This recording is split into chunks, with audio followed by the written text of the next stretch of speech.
Baiklah, untuk kali ini saya akan menyampaikan materi tentang pengembangan sistem informasi dari mata kuliah Analisa Perancangan Teknologi Informasi.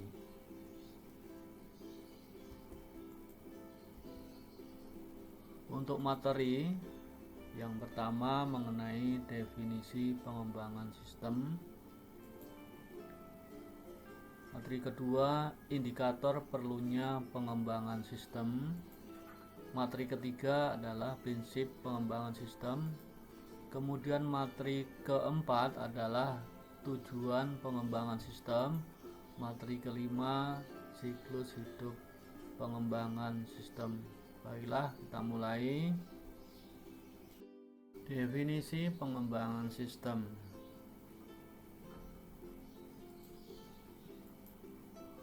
Pengembangan sistem adalah suatu proses penyusunan dan pembuatan suatu sistem yang baru untuk menggantikan sistem yang lama secara keseluruhan atau memperbaiki sistem yang sedang berjalan agar lebih optimal dalam membantu kinerja organisasi atau perusahaan.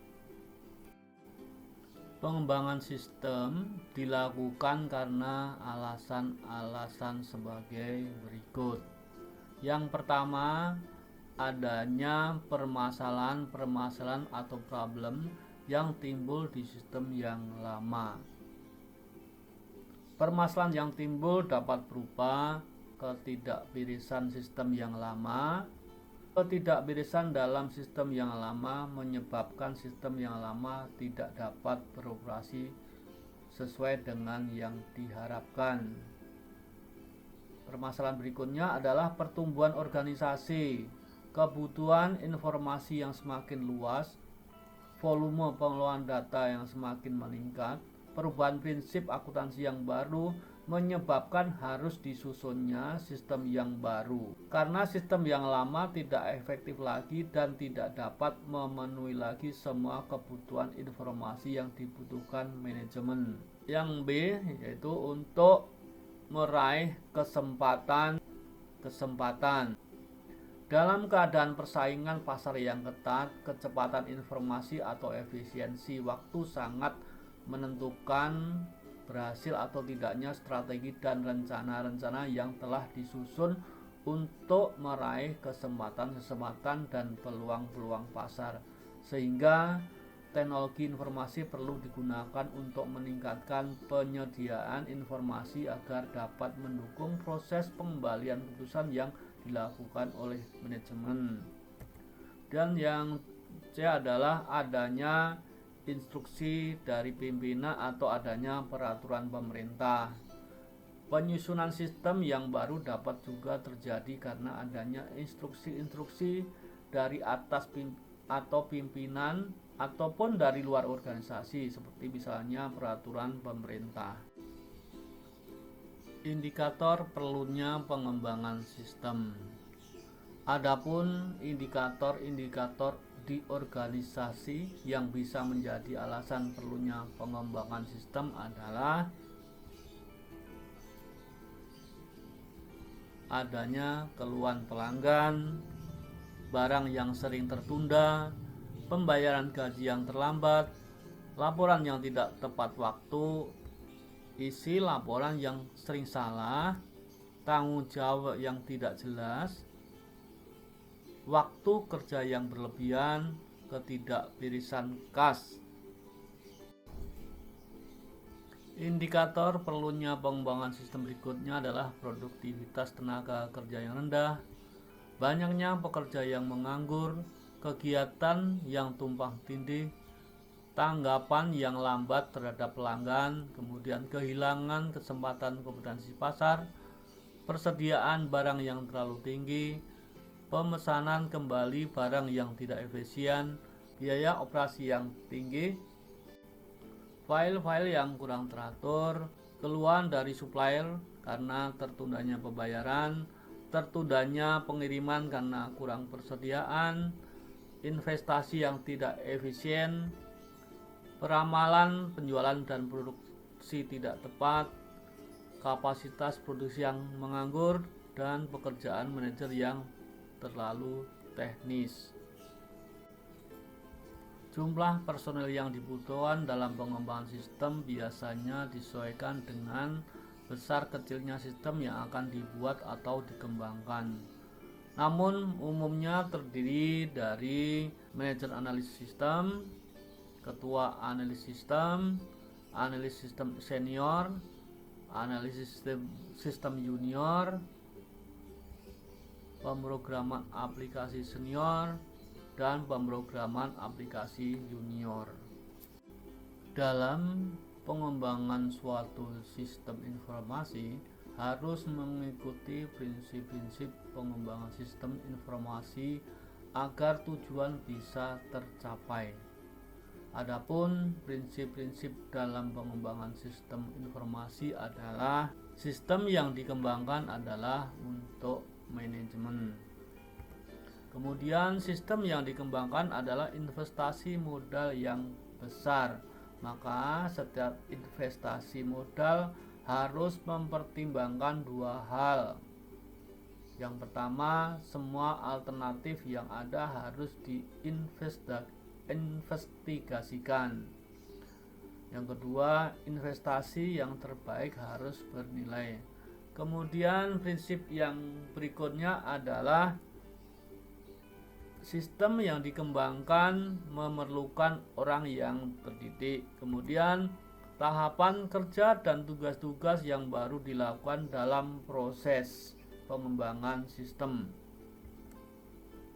Kemudian proses pengembangan sistem tidak harus urut. Jangan takut membatalkan proyek, dan dokumentasi harus ada untuk pedoman dalam pengembangan sistem. Bila dalam operasi sistem yang sudah dikembangkan masih timbul permasalahan-permasalahan yang tidak dapat diatasi dalam tahap pemeliharaan sistem, maka perlu dikembangkan kembali suatu sistem untuk mengatasi, dan proses ini kembali ke proses yang pertama. Siklus ini disebut dengan siklus hidup suatu sistem. Sekarang tentang materi siklus hidup pengembangan sistem.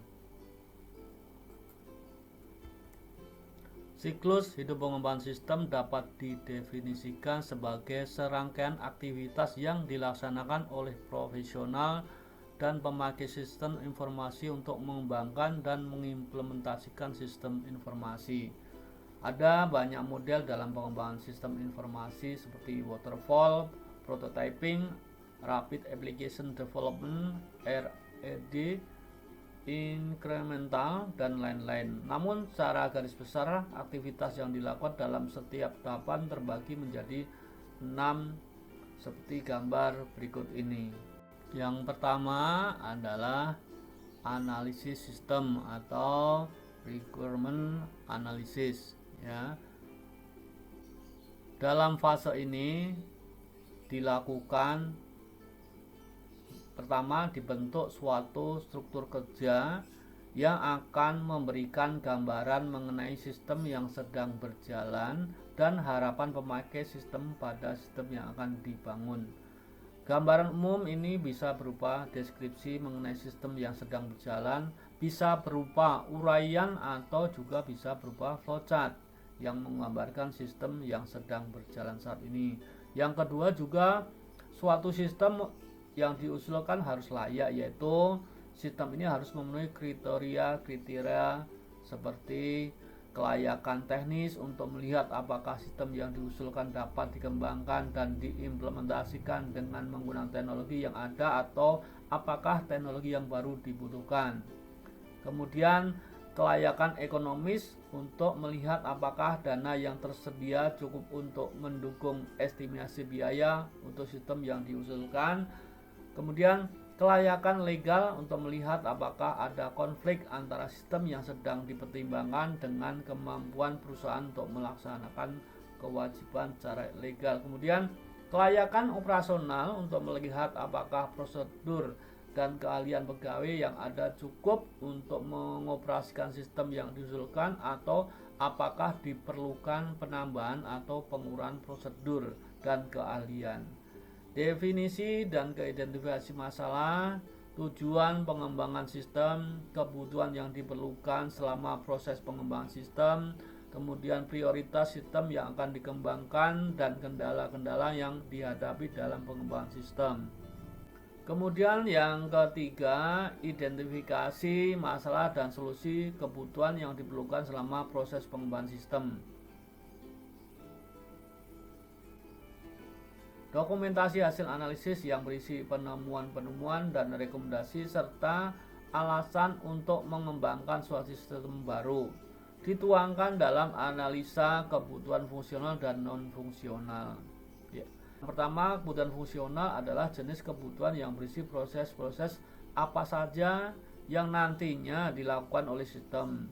Kebutuhan fungsional juga berisi informasi apa saja yang harus ada dalam dan dihasilkan oleh sistem.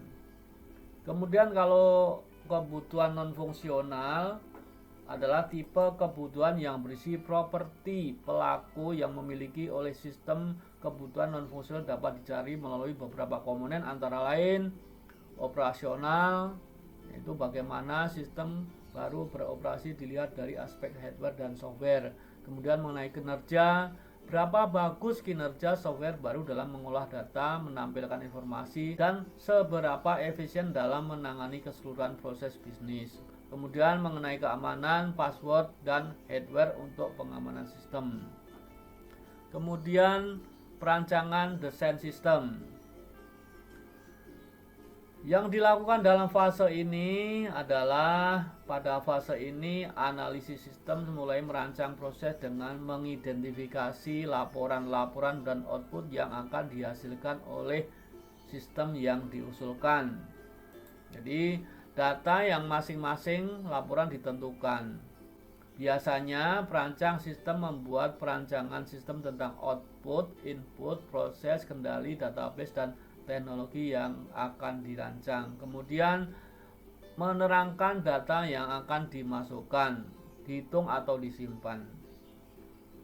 Perancang sistem memilih struktur file dan alat penyimpanan seperti database, cloud computing, atau bahkan file-file dokumen. Prosedur-prosedur yang ditulis menjelaskan bagaimana data diproses untuk menghasilkan output. Kemudian implementasi sistem. Yang dilakukan pada fase ini adalah pembangunan aplikasi menggunakan software yang diusulkan. Kemudian keempat yaitu pengujian testing. Kemudian yang kelima evolusi.